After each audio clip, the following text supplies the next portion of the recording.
I've struggled to feel I belonged most of my life. I yearned for an easier path and questioned whether I was in the right place. I didn't think church was supposed to be so hard, and I didn't understand why it felt that way to me. I knew it wasn't because I wanted to sin, and it wasn't because I was lazy. It hurt because I wanted to feel good about myself, my worth, and my faith. But I didn't usually feel that at church.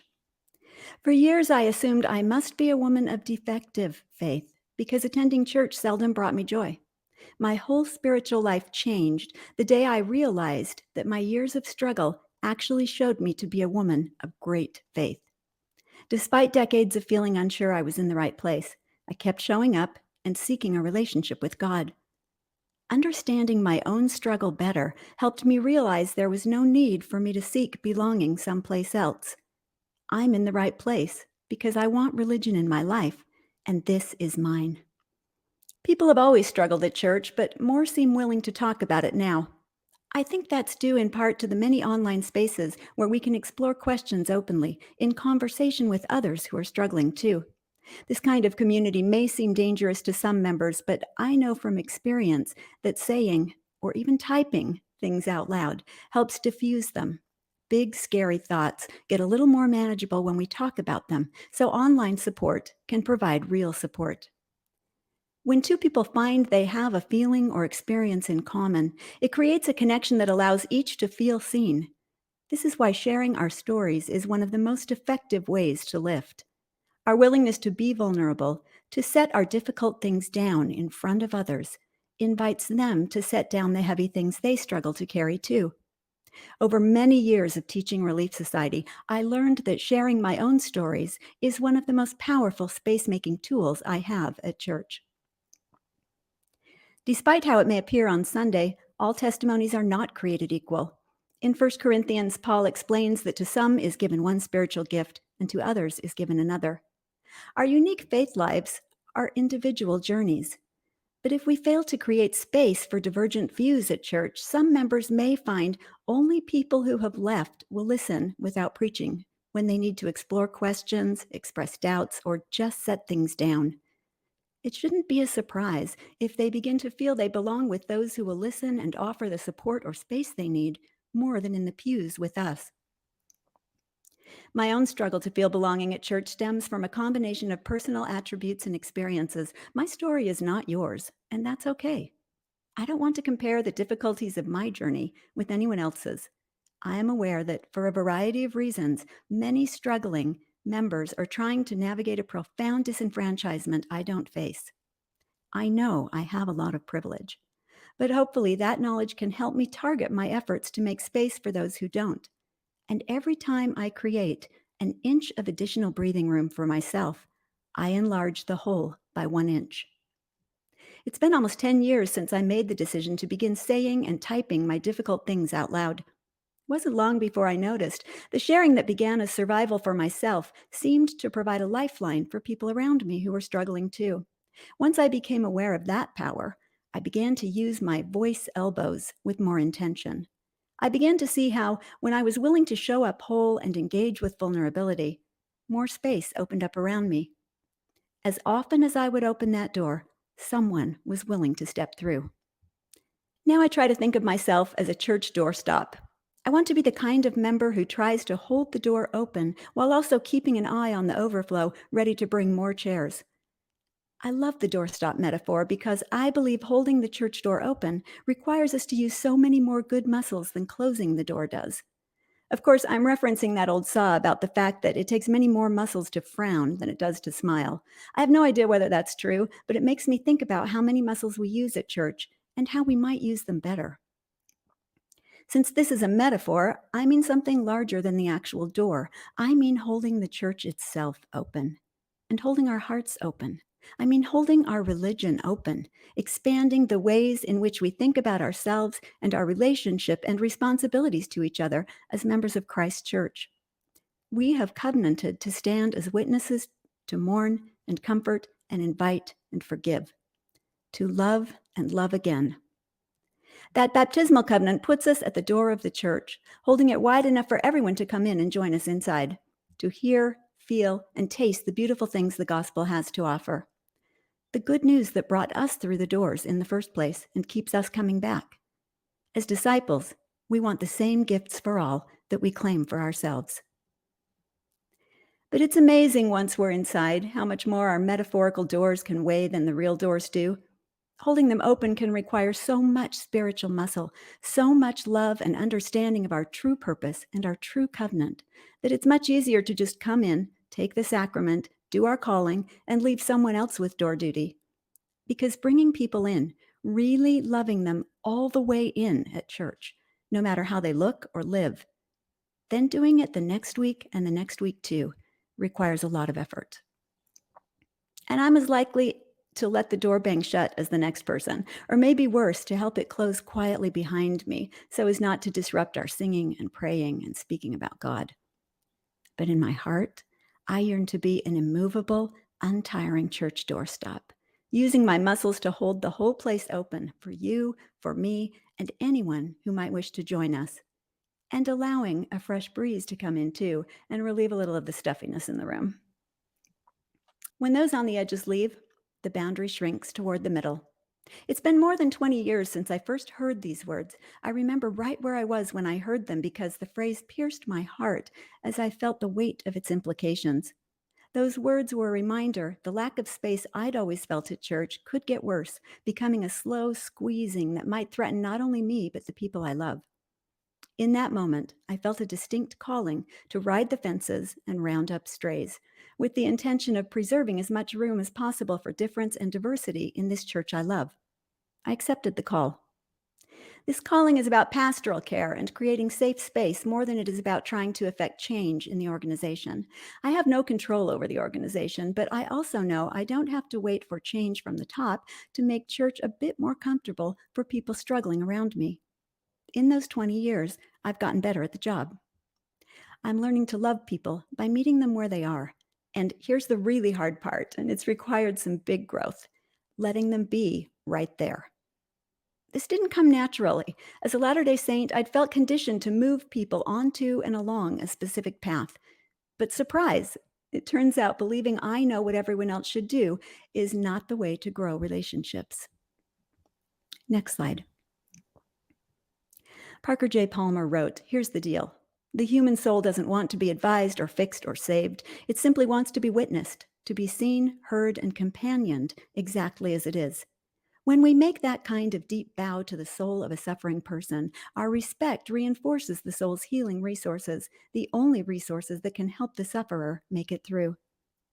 Seeing each other exactly as we are gets at the heart of ministry. It was the very essence of Jesus' example. I'm coming to understand that our willingness to show up whole, invite and allow others to do the same, is where learning to love as God loves begins. The charge to love thy neighbor as thyself must start with seeing ourselves and others as God sees us.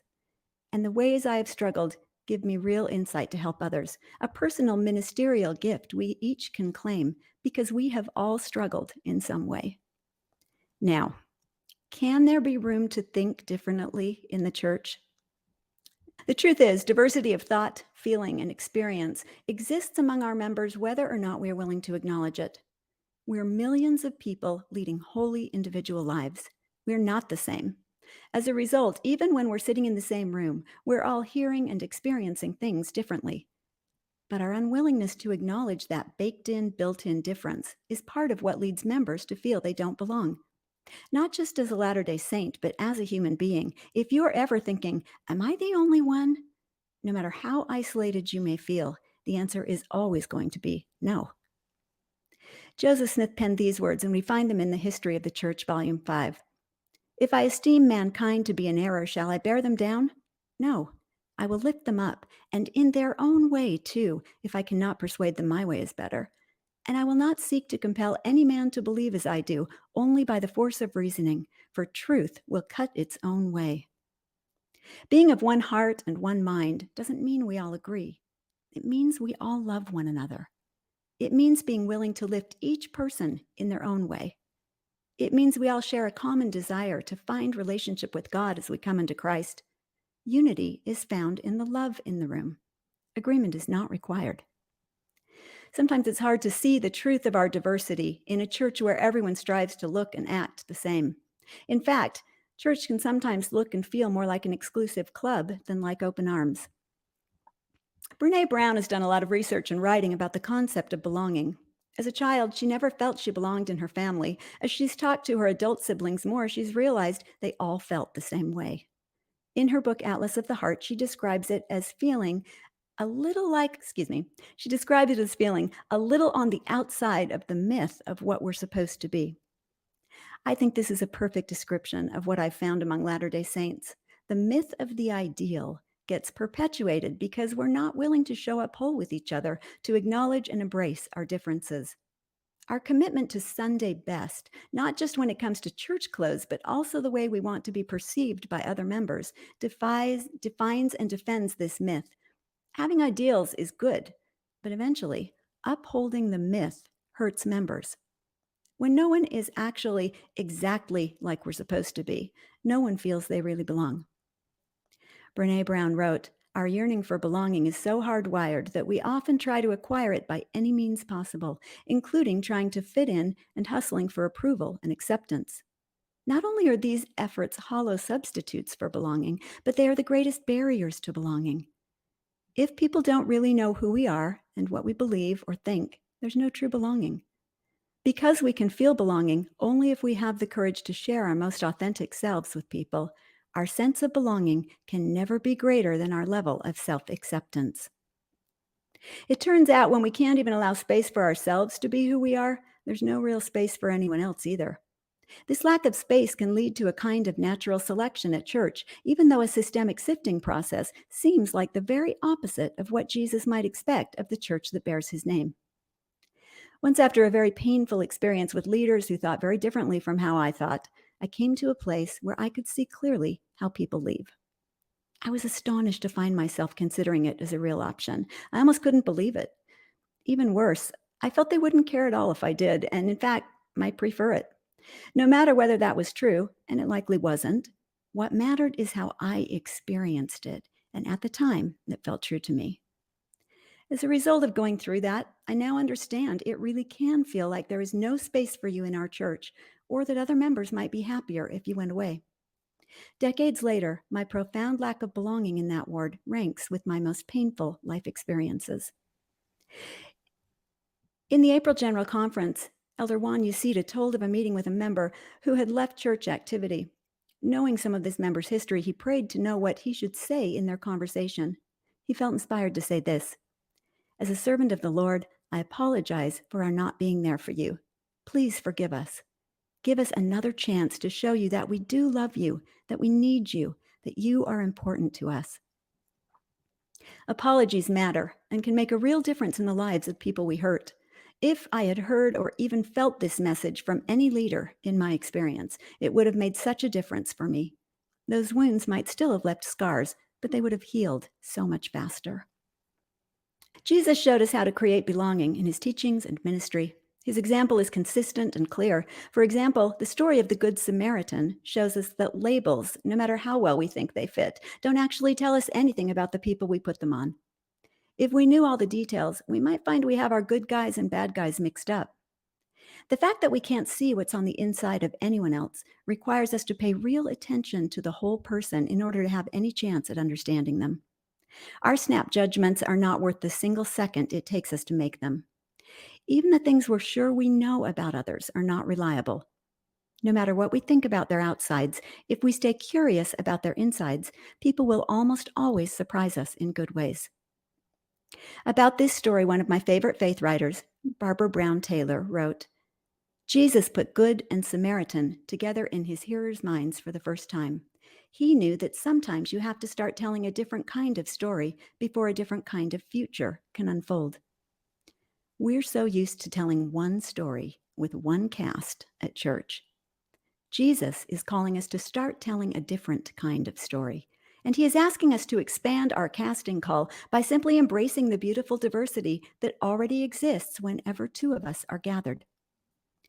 Showing up as ourselves and allowing space for others to do the same is loving as God loves. Henri Nouwen wrote, "A minister's service will not be perceived as authentic unless it comes from a heart wounded by the suffering of which he speaks. The great illusion of leadership is to think that others can be led out of the desert by someone who has never been there. This feels so true to me. I always want to approach people with my own vulnerability extended like a hand. I think we can be too quick to assume we don't have anything to offer those whose struggle we haven't experienced or don't really understand. But we can always offer someone a space next to us. We can always invite them to set their burden down. We've each suffered in ways that prepare us to minister with compassion. We've each felt like we don't belong in some way, at some place, or some time. Personal and collective transformation is possible. As Latter-day Saints, we can become a Zion people, a people of belonging. If we're willing to engage at church with authenticity and create space around us for everyone else to do the same. Cynthia and I sometimes talk about what we call doing the Jesus work. That's how I would describe this work of creating belonging. And it's not that complicated.